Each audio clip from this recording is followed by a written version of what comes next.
El teléfono de escritorio sonó en la lujosa oficina. Cada nota estridente resonaba en el aire pesado como un martillazo. Amara, una traviesa niña negra de 9 años, se había puesto los enormes guantes amarillos de limpieza de su madre y se había acomodado en el enorme sillón de cuero. Las gafas, cómicamente grandes, se deslizaron por su pequeña nariz. Dio un respingo al oír el sonido y rápidamente descolgó el auricular. Su vocecita clara resonó al instante. «Hola, ¿quién es usted?» Al otro lado, la voz de un hombre llegó suave pero apresurada. «Llamo de la oficina de nuestro socio en Nueva York. Acabo de hablar con el asistente Robert. El señor Whitaker debe firmar el contrato esta noche. Si hay algún retraso, la oportunidad se desvanecerá». Amara ladeó la cabeza, con los ojos brillantes tras las 2 grandes gafas, y fue directa al grano. «¿Por qué tiene que ser esta noche? ¿Puede esperar hasta mañana?» El hombre dudó un instante y luego respondió con firmeza. «Esta es una oportunidad de oro. Si llega tarde, todo está perdido. Chica, pásale el teléfono ahora». Amara apretó los labios, sus pequeñas manos y los grandes guantes amarillos hojearon la gruesa pila de documentos. Los papeles crujieron bajo su tacto. Parpadeó un par de veces y luego habló con ese tono inocente y cristalino. «Pero dijiste que tu empresa estaba en Nueva York, y este papel dice California. Entonces, ¿tu empresa tiene 2 sedes tan separadas?» Hubo una pausa, una tos leve, luego la voz del hombre de nuevo, forzando la confianza, hablando más rápido para cubrirse. «Sí. La sede está en Nueva York, pero la sucursal está en California. Eso no importa». Amara ladeó la cabeza, sus ojos redondos abiertos de par en par, su voz infantil pero cortante. «No importa», dice mi madre. «Si te equivocas de dirección, la carta nunca llega. Un contrato funciona igual, ¿no?» La línea se quedó en silencio. Una respiración pesada llenó la estática. Entonces la voz del hombre se afiló, irritada. «Chica, deja de hacer tantas preguntas. Lo único que importa es la firma». Amara rió suavemente, pero sus ojos brillaron. Inocentes y penetrantes a la vez. Una firma sirve para confirmar los detalles. Si los detalles son incorrectos, entonces firmar es simplemente firmar a ciegas, ¿no? El hombre espetó, con un tono ahora áspero. «Esto no es asunto de niños. No te metas». Amara pateó los pies que aún colgaban del suelo y respondió, con palabras ligeras pero afiladas como el cristal. «Mi madre siempre dice, cuanto más apresurado es algo, más probable es que esté mal. Pareces tener miedo de que mi jefe descubra la verdad. Estás mintiendo. Se lo diré a mi jefe». Amara acababa de decir eso cuando en ese preciso instante la puerta se abrió de golpe tras ella. Alexander Whitaker, vestido con un traje azul cobalto, con un puro aún humeante en la mano, se quedó paralizado en el umbral. La luz del pasillo se filtraba, proyectando su larga sombra sobre el suelo. Frente a él, sentada en su sillón de cuero, la hija de la criada, con el teléfono pegado a la oreja, formando con sus labios la frase: «Termina con este contrato de $100 millones». Las palabras lo impactaron como un rayo. Alexander se quedó paralizado en el umbral, con el puro temblando en la mano hasta que la ceniza caliente cayó sobre la alfombra. No se dio cuenta. La voz de la niña resonó en la enorme oficina. «Termina con esto». El tono era puro e inocente, pero para Alexander, desgarró el miedo que lo había atormentado durante semanas. Entró en la habitación con la voz baja y cortante. «¿Qué acabas de decir? ¿Quién te dio permiso para tocar este contrato?» Amara se sobresaltó y colgó el auricular rápidamente. Sus ojos, muy abiertos, parpadearon tras las enormes gafas, pero no se inmutó. Respondió con naturalidad y voz clara. «Solo le hice preguntas». Repetía que tenías que firmar ahora mismo, pero sonaba extraño, como si te estuviera ocultando algo.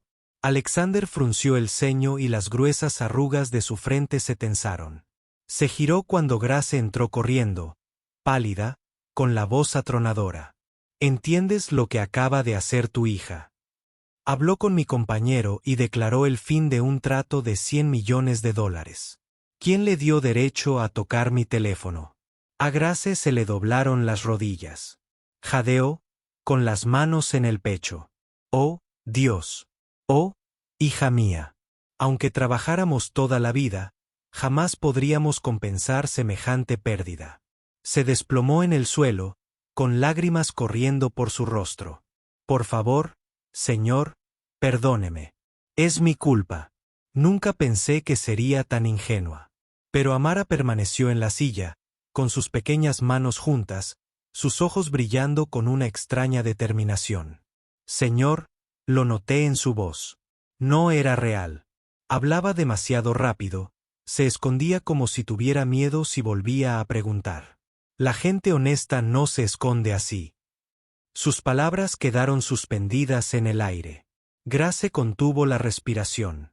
Alexander se congeló, su corazón latía con fuerza, el razonamiento inocente del niño chocaba con sus recuerdos de verdaderas parejas.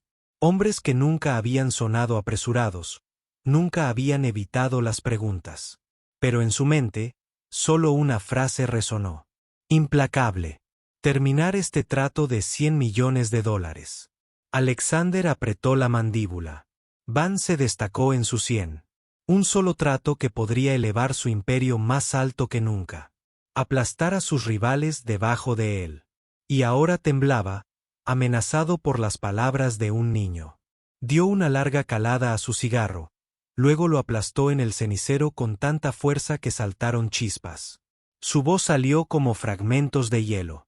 Saquen a ese niño de aquí y no vuelvan a poner un pie en mi casa. Grace sollozó, las lágrimas corrían por su rostro. Intentó suplicar, pero la mirada de Alexander la interrumpió como si fuera invisible. El aire en la habitación se volvió denso, sofocante, incluso el reloj de pared pareció quedarse en silencio. Amara siguió a su madre en silencio, pero en la puerta, se detuvo. Se giró, sus ojos oscuros se clavaron en los de Alexander. En esos jóvenes ojos, brillaba una luz firme. Su voz resonó, firme, inquebrantable. Te está mintiendo. Ten cuidado. Las palabras, inocente, imperturbable, resonaron en la silenciosa habitación como una grieta que astilla un cristal impecable. Alexander frunció el ceño, intentando quitársela de encima, pero la voz clara ya había echado raíces en su interior, una pequeña semilla de duda, esperando a crecer. La noche cayó sobre la finca Whitaker. Los interminables pasillos se extendían en el silencio, iluminados solo por tenues lámparas doradas que proyectaban sombras fragmentadas en las paredes. Alexander estaba sentado solo en su estudio, con la ventana bien cerrada y el puro en el cenicero frío hacía tiempo. Su mano temblaba ligeramente al pulsar el botón de reproducción de la grabadora de la oficina, con la mirada fija en el pequeño altavoz, como si la verdad misma fuera a derramarse por él. La estática crepitó, y entonces surgió una voz familiar. Hay que hacerlo esta noche. No puede esperar hasta mañana. Cada palabra entrecortada resonaba en el silencio, provocando un escalofrío en la espalda de Alexander. Cerró los ojos. En ese instante, la inocente pregunta de Amara resonó en su mente. Si era tan importante, ¿por qué no podía esperar hasta mañana? Un niño de 9 años sentado en ese enorme sillón de cuero había visto lo que él se había perdido. Sintió una punzada de dolor en el pecho al pensar en Robert. Cada mes, en cada reunión, el hombre lo presionaba, siempre con urgencia, siempre murmurando sobre oportunidades de oro y el tiempo que se agotaba. Una vez, Alexander confundió esa incesante presión con lealtad. Ahora, la máscara empezaba a resbalarse. Se arrancó el chaleco y lo arrojó a un lado, hundiéndose en el sillón, con la mirada perdida en la oscuridad. La noche se alargó. El tic-tac del reloj de pared se hacía más fuerte, más pesado, cada segundo apuñalando el silencio. No pudo dormir. El peso de la sospecha lo oprimía, ahogándolo. Por la mañana, Alexander hizo la llamada. Su abogado privado regresó con resultados que lo dejaron paralizado durante minutos. La dirección de la empresa en los documentos estaba efectivamente en California. Sin embargo, el número de contacto estaba registrado en Nueva York. Peor aún, ese número fue rastreado hasta una línea fantasma activada hacía menos de un mes. Una trampa perfecta. Alexander bajó el teléfono lentamente, con el cuerpo pesado, las manos apoyadas en el escritorio y la respiración entrecortada. En ese momento, supo que sin la advertencia de las simples preguntas de un niño, habría firmado. Lo habría perdido todo por cláusulas vagas y detalles inventados diseñados para engañarlo. Un niño al que había despedido acababa de salvar todo su imperio de las manos de un traidor. El gran vestíbulo de Whitaker Enterprises bullía de vida.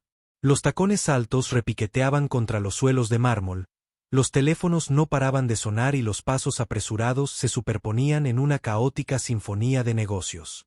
Entre la marea de trajes a medida y gritos deslumbrantes, Grace caminaba despacio, agarrando un pequeño sobre, su último cheque de pago. Tenía los ojos enrojecidos y los labios apretados para contener las lágrimas que amenazaban con caer. Amara se aferró a la mano de su madre, con la mirada curiosa fija en los monitores gigantes y los hombres y mujeres con sus elegantes trajes. Pero al levantar la vista, vio que los hombros de su madre temblaban. Grace se inclinó y susurró suavemente: «Eso es, Amara. Perdí mi trabajo». Amara apretó la mano de su madre en silencio. Pero en sus ojos oscuros, una silenciosa chispa de determinación se encendió. Al girarse para salir del edificio, una figura apareció en lo alto, enmarcada por una pared de cristal. Alexander Whitaker estaba de pie junto a la ventana, observando. Desde su posición privilegiada, las dos figuras parecían diminutas, frágiles contra la corriente de la multitud. Sin previo aviso, sintió una opresión en el pecho.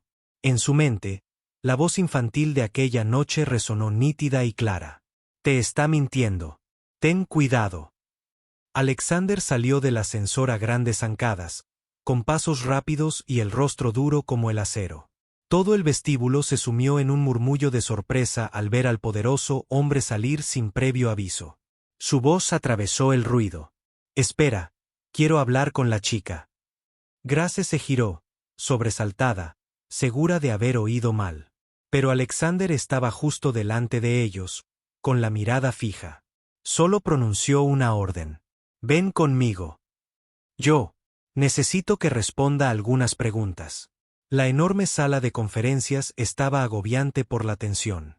Robert permanecía rígido, forzando una débil sonrisa, mientras sus dedos se alisaban nerviosamente la corbata para ocultar el sudor que se acumulaba en su cuello.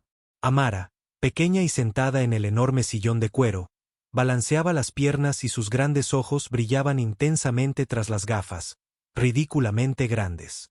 A su alrededor, los empleados permanecían en silencio, conteniendo la respiración. Alexander se cruzó de brazos, con voz baja y firme.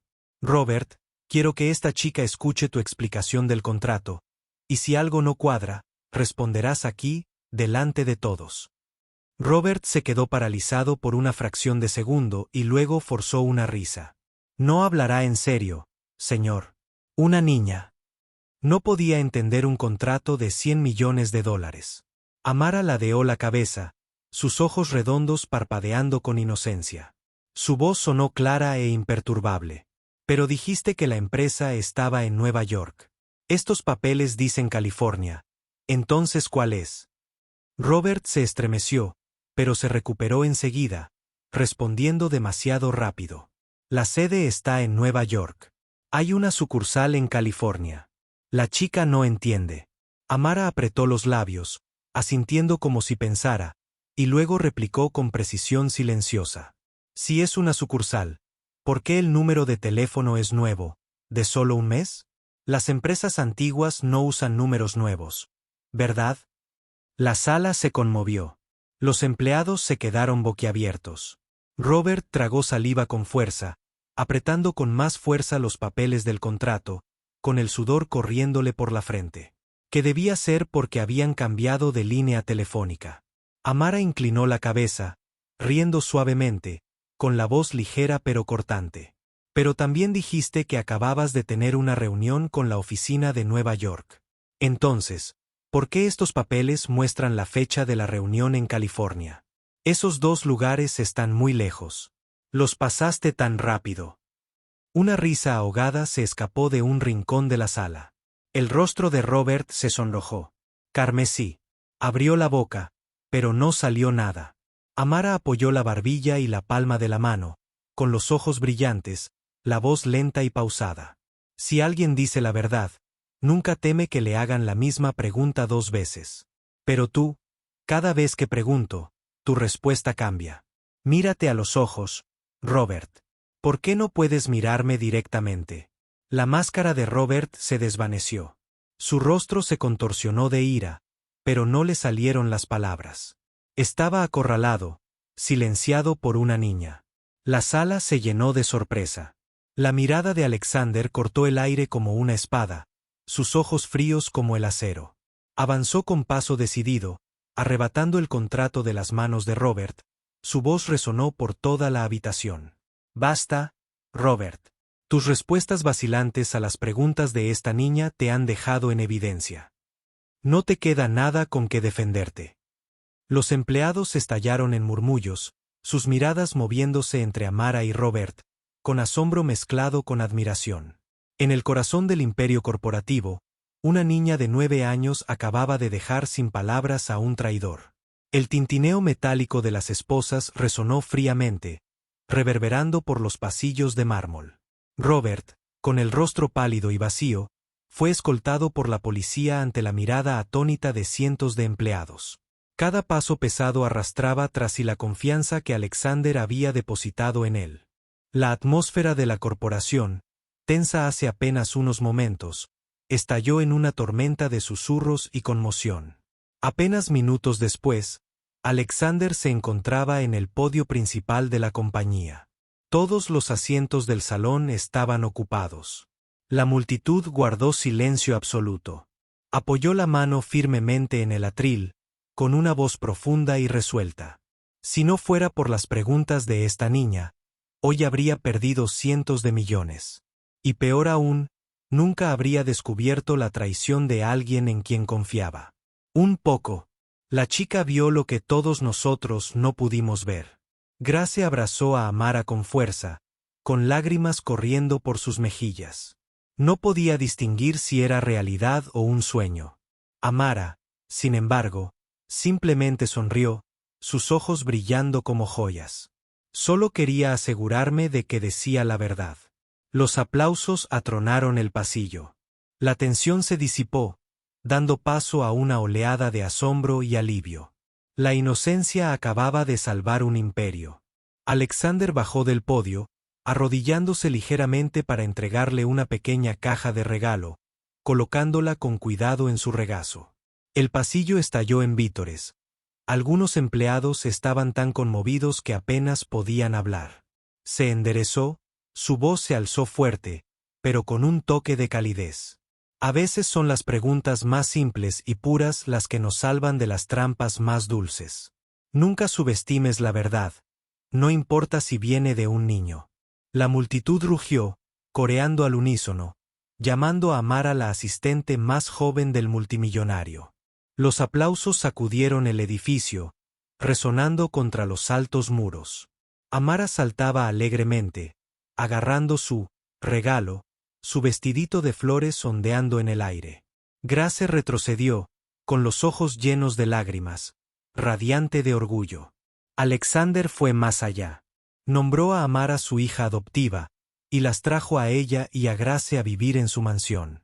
Desde el balcón alto, Alexander las observó, sus labios curvados en una sonrisa genuina, espontánea, quizás por primera vez. Su mirada, cálida e inquebrantable, irradiaba una luz que había olvidado hacía tiempo.